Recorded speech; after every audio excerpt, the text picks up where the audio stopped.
Mima Alicia. At ito nga po yung una natin pakita, mga bossing. Dito namin unang nakita. Asan ba yun? Dali lang ha. Asan ba yun? Matiba. Hindi ito. Yung breaking news ho yun, mga boss. O, ito. Ito yung isa. No? At tapos, ito yata yung pangalawa. Ayan. Sabi dito ho, mga kababayan, ng ABS-CBN. Ito na. ABS-CBN. Sabi ng ABS-CBN dito, mga boss G. Pamo, sir, ano ba? Ang liit. Sobra. Madali. Kailangan kong lakihan ho, no? At hindi ko mabasa. Sabi ng ABS-CBN dito, mga bossing, naaresto na ang dalawang suspect sa pamamaril sa vlogger na si Alicia Lipata o Mima Alicia sa Mabalacat, Pampanga. Sa Pampanga pala. Siguro pagkayari nila, nabalitaan nila na sobrang ganun pala kasikat si Mima Alicia na headline na news, lumipat ng lugar, pumunta doon sa Mabalacat, Pampanga at doon na naaresto din po. Ayon sa pulisya, sila ang riding in tandem na maril sa harap ng bahay ng biktima. Inaalam pa ang tunay na motibo at pamamaslang na posibleng may kinalaman sa personal o na alitan o sa kanyang pagiging isang vlogger. Maganda ho ito, mga kababayan.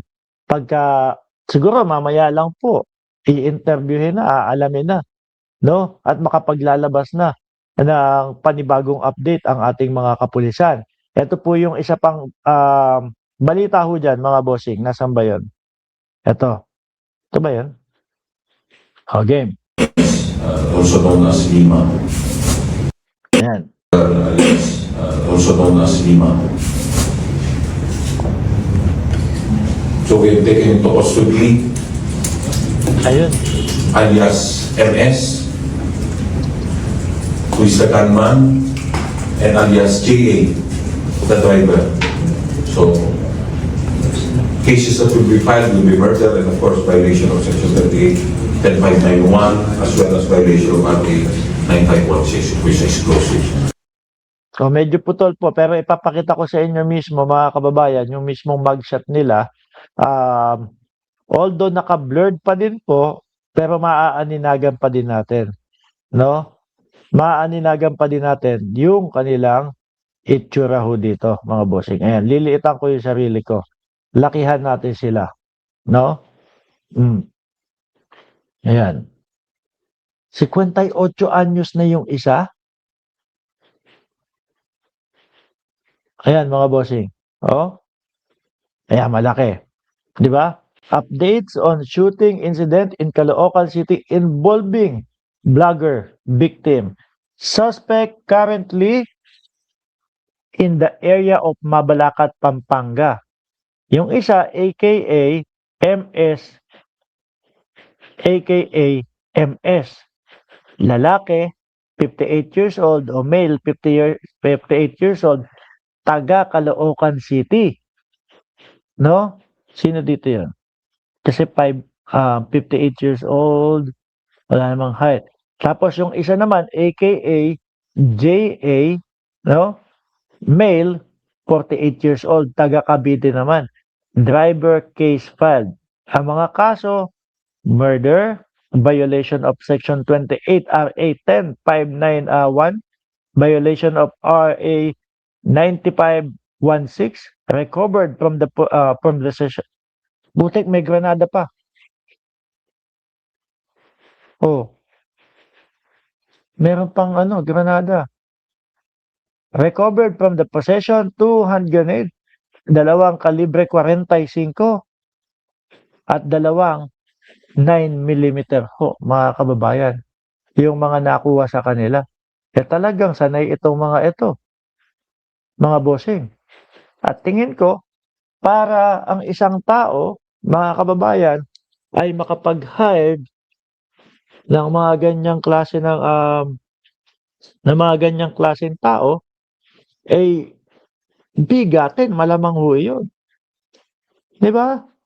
Kung kayang mag-hide ng mga ganyang klaseng tao, ganyang tumatrabaho po, mga bossing. Ang maganda, Ito maganda. Sana maramdaman na din po natin yung boyfriend, no, ni Mima Alicia. Kasi po ang sabi, ang tama daw po sa balikat, ang tama sa binte. Nagtataka lang po ako. Eh yun naman po kapagka yung hugot kahit konti, hindi na yun yung hindi magkakamalay or whatever. Kahit papaano siguro mga 2 days, 3 days medyo recover ng konti iyon, makakausap na, eh.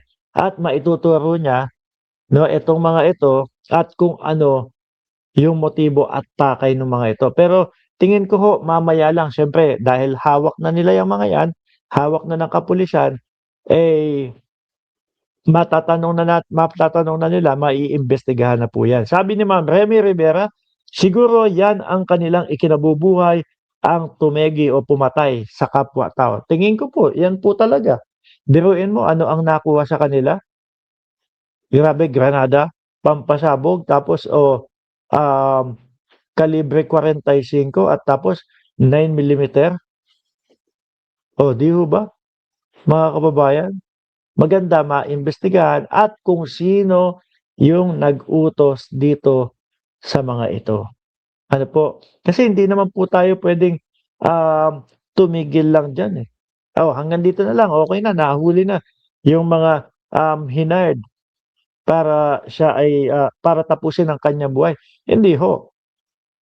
Ano, at kailangan malaman kung sino talaga ang nag-utos sa kanila. Malaman din kung, may kinalaman ba yung boyfriend. Kasi ho, mga kababayan, nung kami-kami nila Mima Alicia as a vlogger na magkakaibigan po, wala namang mga ganiyang, negosyo at hindi naman po sangkot talaga, nasasangkot sa mga malakihang negosyo si Mima Alicia. Eto na lang, nung, nung dumating na lang po yung boyfriend, mga kababayan. At madaming nagtatanong, madaming ang nagtataka ba't si Mima pinaruhan at tapos yung boyfriend balikat at paa lang o binti yung tama. Na yung tipo bang, kailangan mayari ka din, matamaan ka din para magmukhang hindi ka kasama. Hindi ko sinasabi o pinagbibintangan agad-agad, pero masyado akong nagtataka ho, bakit pagka ang haba-haba yata ng wala tayong marinig, 'no, doon sa kanyang boyfriend. Sabi ni Nick Salazar, "Mga professional na killer yang mga yan, sana malaman kung sino ang nag-utos na ipatumba." Ayun po. Eh, tapos biruin niyo pa po mga boss Chipamo sir, yung dalawang lalaki na pumunta doon sa bahay na inupahan nila, bagong inuupahan nila, eh, ang sinasabi, "Galing po kami sa presinto, 'no, nagpaalam kami kukuha kami ng pera para ipangbayad o doon sa ospital nung boyfriend." Eh, sabi nila Takeru Miyamoto, dokumento daw po ang hinahanap nun. Siguro yung dokumento kasi ang pagkakaintindi ko, um, may malaking utang, eh, kay Mima Alicia. Tapos naniningil na si Mima, eh, siguro wala namang intensyon na bayaran o ano, gano'n ang ginawa. Baka eto, ano lang ho ito, hindi ko sinasabing eto talaga yung hinahanap nila. Baka nagkapirmahan ng dokumento, "O eto, pirmahan mo itong dokumento na ito." Baka lang ho, pirmahan mo itong dokumento na ito na ikaw ay pinapahiram ko kasi lalo na kapagka milyong-milyon po ang pinag-uusapan, siyempre, kailangan mo ng tibay at, ah, proof, 'no, ng pinautang mo siya at magbabayad siya. Baka 'yun yung hinahanap o hahanapin doon sa loob ng bahay at 'yun ang gusto nilang i-secure na maalis doon sa bahay bago dumating yung mga mag-iimbestiga po, mga kababayan.